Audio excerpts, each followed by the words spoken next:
actually put out a tweet a couple of nights ago, which I was really surprised the amount of traction that it got, because so many people have different opinions on this rule, and probably more, Sean, on how John Cooney has been treated by the RFU over the last 4 or 5 years.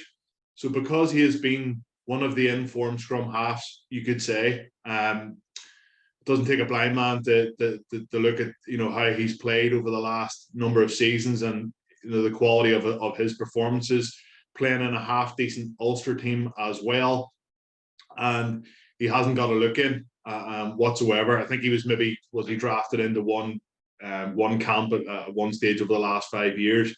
So people are.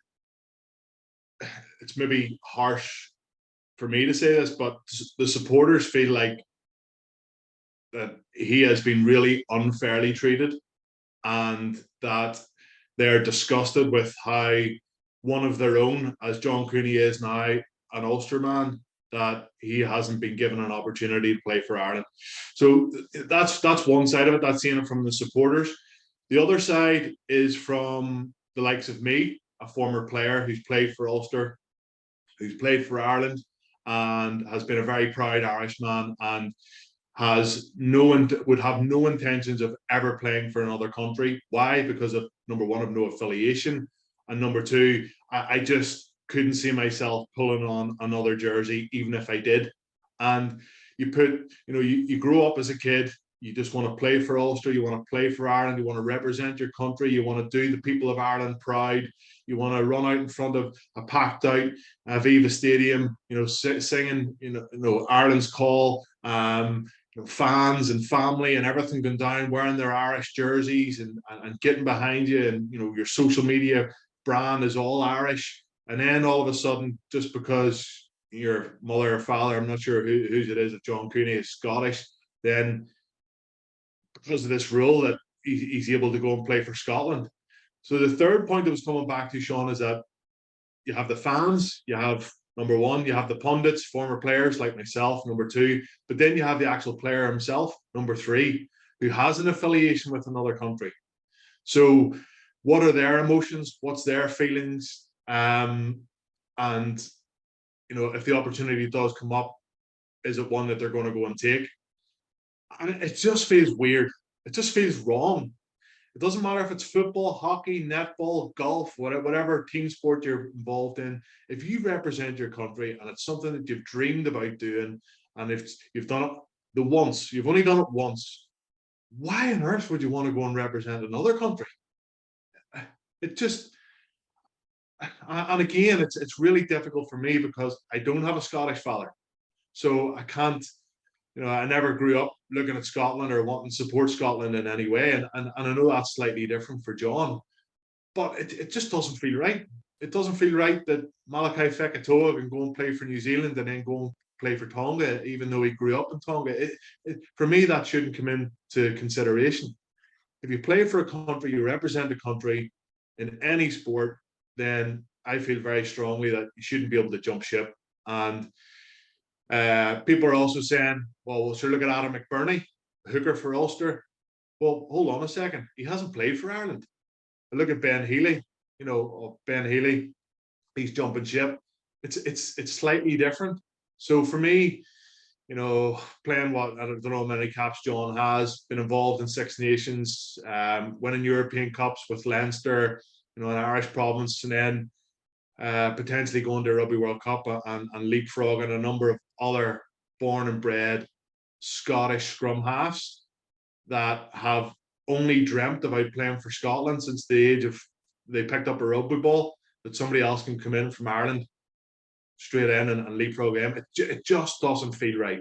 And here, Scotland have got good scrum halves. They've Ali Price, British and Irish Lion. They've a couple of other guys in there. They're playing really, really, really well. You've Velicott also, who's been drafted in recently in the Six Nations squad. So they have a good strength and depth in that position. And the Scottish fans that replied to me on Twitter were saying, no, he shouldn't be given the right, just because he's playing for Ulster, and he's playing reasonably well. He shouldn't just be leapfrogging these guys that have put their heart and soul into Scottish rugby over the last 2 decades. And the last thing I want to talk about, John, is that so the RFU get rid of Ruan Pienaar to bring in John Cooney and Nathan Doak to help progress born and bred Irish talent to come through in the number 9 position, because at that stage we were a little bit short. Who's going to take over Conor Murray's position? And RFU were like, no, sorry, Ulster. Ruan, as much as he's been a brilliant player for you, we're going to have to push him aside. Like, Ruan went and signed for Montpellier after that. Was still playing really good rugby, had a lot to contribute.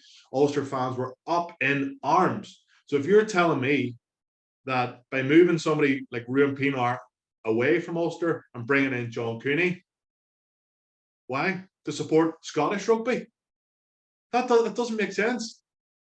It doesn't make sense. So, it's we'll wait and see what the next couple of months throws up. But it's mental. I'm sure a lot of fans have said to me as well, no, I'm going on about this, that they are fully behind John Cooney.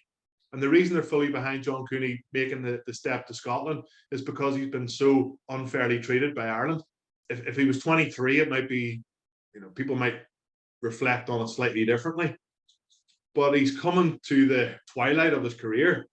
He's young Nathan Doak, really pushing him hard now at Ulster. Nathan started the last game. I know John come on, played well the last half an hour. But is he going to have another World Cup cycle? No, he's not. This seems to be like pretty left field. And it was interesting to hear that Gregor Townsend over the last couple of weeks said that it was John Cooney that reached out to him about, possibly his links to Scotland and playing well. And obviously he's having not much luck with Ireland. And if he was to consider him to give him a call, and that for me says a lot. That for me says, okay, he will 100%, if given the opportunity, go to a Six Nations squad meeting with Scotland. If he's gone out of his way to contact Gregor Townsend, then I think that explains quite a lot. Everybody thought, Gregor Townsend, will he pick up the phone to John? Will he get in touch with John? Well, it's the other way about. It's a tough one. Like, John's a good guy. He would never walk past me in the car park without saying hello, chatting about the game, having a bit of crack. I think he would be a good guy in and around the squad. People have touched on maybe some of the reasons why he isn't in the Irish squad, because he doesn't get on with some of the old Leinster players. That's always been banded around, but there's never been any truth that's come out of that. And there's been a head coach in Joe Smith. There's now a head coach in Andy Farrell, and it's the same thing. Maybe it's the style of rugby. Maybe his face just doesn't fit, and they're looking at younger guys like Craig Casey, Paddy Patterson at Munster, Nathan Doak doing well. He, on the Emerging Ireland, Caelan Blade on the Emerging Ireland. Maybe John's time, in the peak of his career in the middle part for Ireland, that's just gone. And if he's going to accept that, then maybe he's going to accept an invitation to a Scottish squad. Yeah, this is going to be the game of the weekend, I think.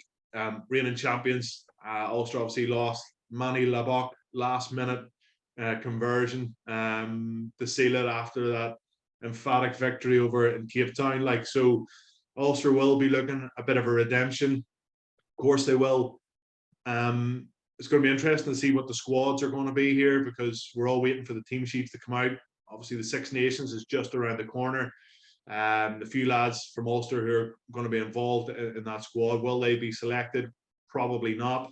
What sort of strength squad are the Stormers going to send over? They don't have to compete in any Six Nations, so they might send over their best. And it's going to be a tough game. I think anybody who goes out and plays a lot of rugby against Ulster and gives it, wide to wide, coast to coast rugby, they play very well, and they can really disrupt Ulster. And you even look at the couple of tries that Bennett and Treviso scored against Ulster, getting them on the edges, that little crossfield kick to Ratava, the line speed of Ulster players coming out, leaving dog legs, not tagging the ball, and they've just been a little bit all over the place.